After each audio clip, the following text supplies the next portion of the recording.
Hello to everybody watching, listening, and welcome back to Mechabellum. I am watching a replay of a game that I actually don't have that much of in my memory. I'm fighting Big Andy, and he is starting with tanks, with crawlers, and speed specialist. Definitely a respectable combo. I am starting with sledgehammers and marksmen, and 4 marksmen at that, one of them level 3 already, which is just bad if you are playing with tanks. So you might recall in previous episodes that I was I wouldn't say complaining by any stretch, but mentioning that almost all aggro was coming from my left and the opponent's right. I have no idea why. Maybe I just have been very lucky and always getting aggro on this side, but I feel like almost, if not all, recent games have been the exact opposite, and the opponents are aggroing on their left, my right.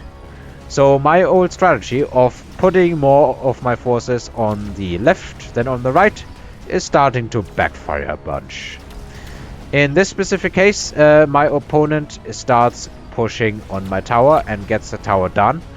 But since my opponent has nothing but tanks left against marksmen, and I'm about to get another tower because he didn't put anything on this side, I can in fact clean up these units and don't lose Orange Man's big fat XP bounty.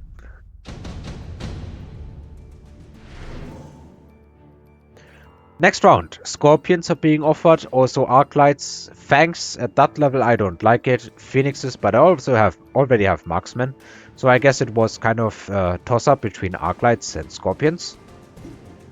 As you can see, I opted for the Scorpion. My opponent is going for the Phoenixes. Definitely not a bad choice, although I'm never a fan of playing Phoenix into Marksman, simply because this exists. And it is so effective at getting Phoenixes away from the battlefield the hard way. I'm putting the Scorpion here, trying to kind of balance out the front a bit. My opponent seems to really not be fond of investing much into defending this tower. Oh no, I missed it. He puts an Arclight here and some crawlers here.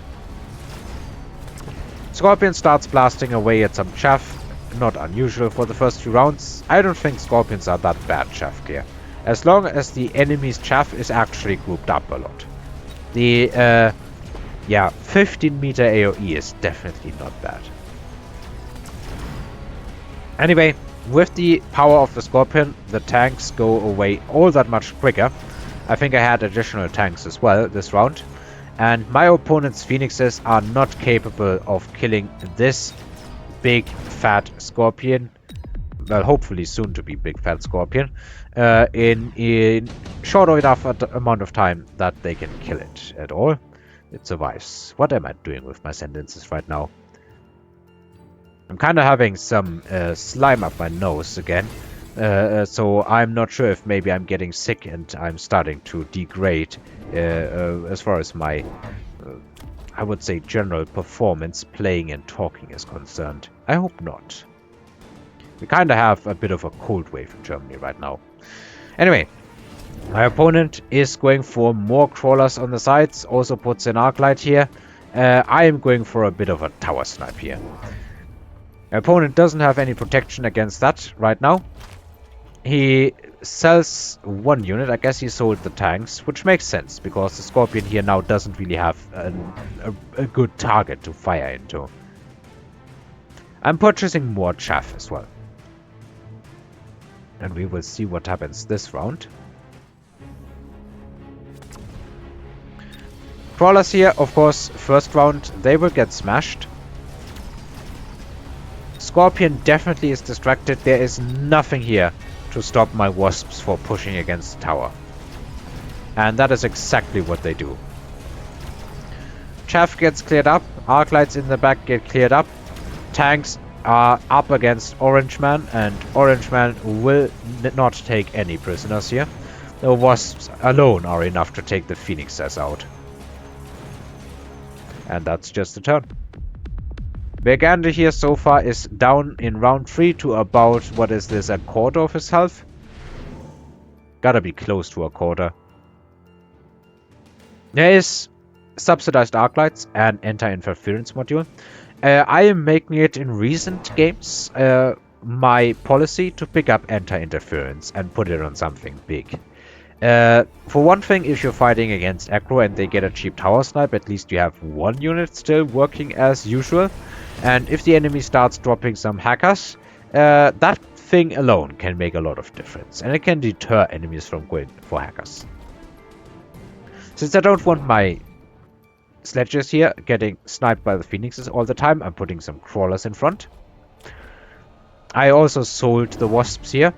And I go for some phoenixes of my own. My opponent is shielding with a missile here, but I'm now starting to come from the other side. And he has leveled this tower to level 2 right now. I'm dropping another set of scorpions. I'm not entirely sure why. I think it's in preparation if my enemy goes for carry arc lights, because he picked up, after a second speed specialist, I missed that, he's picked up subsidized arc lights. My opponent has a lot of crawlers and they actually start getting through here. So I start losing that tower pretty early, and my phoenixes don't have a way of getting that tower down quickly, especially under the tower degradation they are under right now. Which means my opponent kinda has free reign for a couple of seconds, but now the other tower is about to fall, and that marks the end of the fight basically, as the orange man takes out the arc lights. And I guess the remaining marksmen take out everything else. Big Andy is down to 413 health. Second anti-interference module, potentially mass-produced sledgehammers. I go for the EMP blast. I'm hoping to finish it this turn. And now my opponent goes for charge shot, so my worries about carry arc lights definitely were founded in my opinion. He's putting levels on his crawlers here and hits the replicate button. Meanwhile, I'm trying to go for a bit of a tower snipe, a fast tower snipe, by putting some steel balls here. He also immediately upgrades to impact drill, which, in case you don't know, has been nerfed. It now only does 125% extra damage instead of 200% extra damage. I would say that was excessive, but also it was just crawlers, so maybe it wasn't that excessive. Anyway, he also levels this tower. He probably fears that I just put some phoenixes here and some chaff in front so that the phoenixes can start sniping this without any issues. He doesn't really have much other than crawlers, arc lights, and a set of phoenixes. He literally, I think, has 3 different units on the board right now. That said, it's replicating impact drill crawlers and range charge shot arc lights. My attempt to go for the tower, you'll see how good or bad it works out. Since one of the crawlers survived, it's not working out too hot. The replicating crawlers on the other side swarm my tower, and even though it is leveled, in fact, it's not gonna have much success surviving against this many crawlers. So I end up losing the tower. And that simply means that with all of this chaff coming in, even though I managed to clear up a good amount of force on my opponent's side, there is just not enough left to really make any difference. The opponent's carry arc lights and crawlers will take out this last scorpion no problem.